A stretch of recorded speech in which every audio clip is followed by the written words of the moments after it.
welcome back to the Life Tube, where you can learn the secrets of makeup pros and pick up some of tips and tricks that insiders use.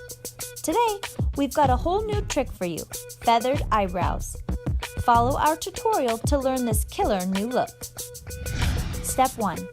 Brush your eyebrows. We mean it. Never forget to do this. It is an instant level up for your eyebrow look. Step 2. Apply shadows. Here's an important tip.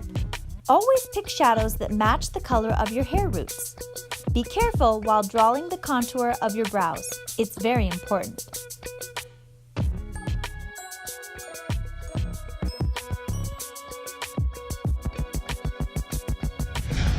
Step 3. Highlighter. Apply it right under the brow to make your brows stand out.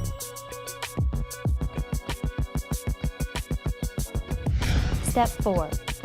Apply transparent gel for some finishing touches to finalize the look. And that's it! Enjoy your feathered eyebrows! Don't forget to subscribe to our channel for more tips and tricks.